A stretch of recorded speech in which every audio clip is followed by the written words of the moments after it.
everyone, this is Dion Slow Cole, and this is my week 2 for Advanced Visual Frameworks November 2015 project presentation for our weather app. Started this app out is kind of the same way we had to do this time. This go around, we was really focusing on local storage and reading that data and everything. So when we start out, we tell our story that we check for the network. If the network's available, we go get the geo data, we pull the API. Send the API into local storage. We build the UI from the API data, and if there's no network, then we go in, we read the data from the local storage and build the UI from there, which we have here where we start out with the check see if it's online. If it is, then we'll get our geolocation. Else we alert that no network is available, and we go straight to our read.js and then pull it, start running it from there. We're building out our UIs, and of course we go to our geo page.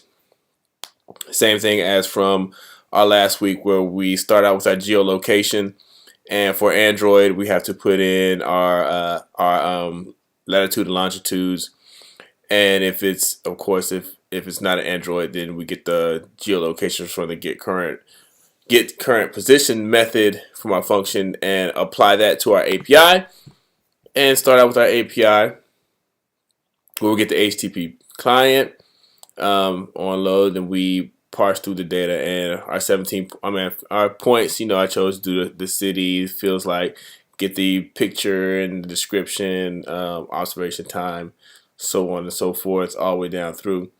As we go through, we get all of our information and put it into the local storage that we want to get.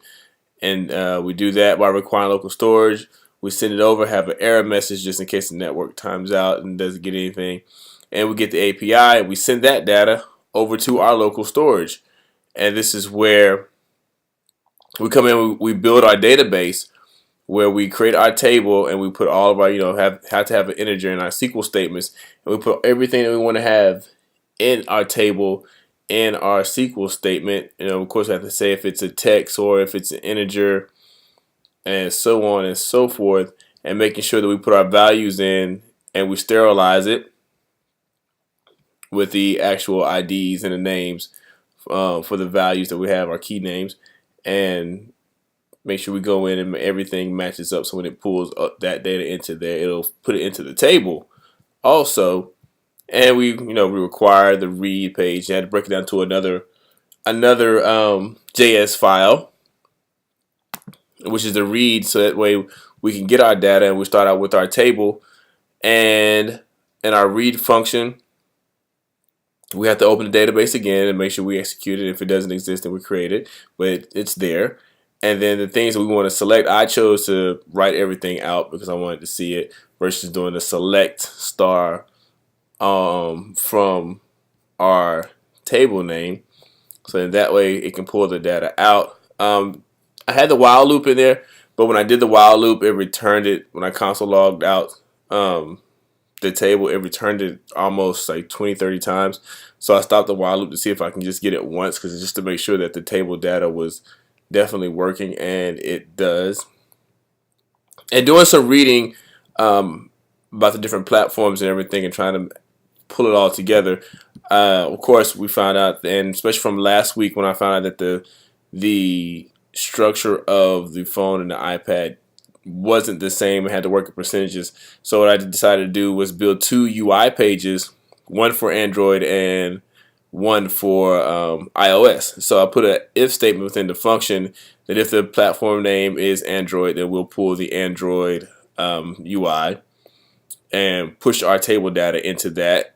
Else we'll pull the iOS UI and push our table data into that. And that's kind of what I did here, was push the table into that if it's the iOS, and built everything from here. We're creating different views and having a label set for everything and putting it into there so our labels can kind of look the same and match up. And one of the things I had to find out as I was doing this is that I couldn't put in the table data because it populates as an array.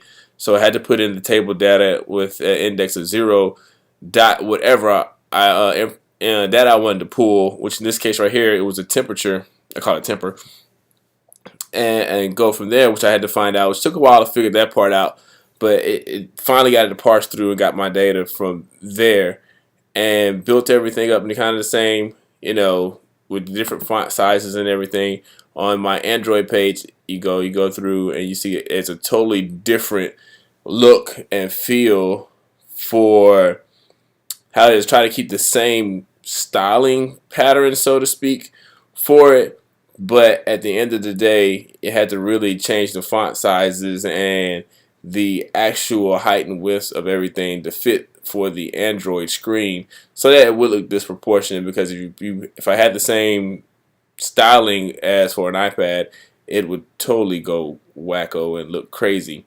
And all the views that we added and all the labels that we added to the actual window, and go from there. And of course, one of the things that iOS has is that a navigation window that Android does. So definitely have to go in and create something different for each platform.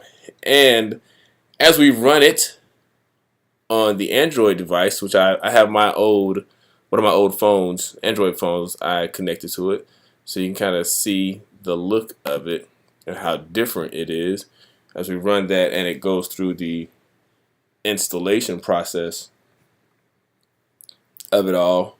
One of the problems that I had with it was to try to get an image to pop up in the background on the Android. For some odd reason, the image wouldn't show, and I don't know why. And I worked on that for a while, and that's a mystery I haven't been able to solve as of yet. But I'll definitely plan on trying to figure that part out and what's going on with that one. And as it installs on my device, which this one takes a little bit longer than the iPad does,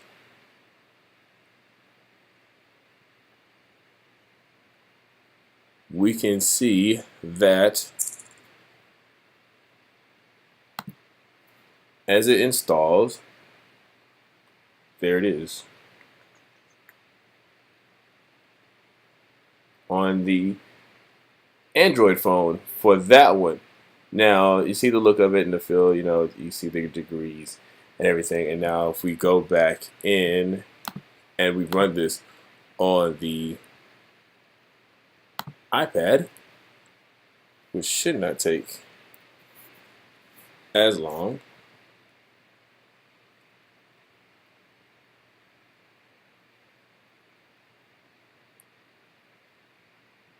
Which is pretty cool to see how it recognizes between the two.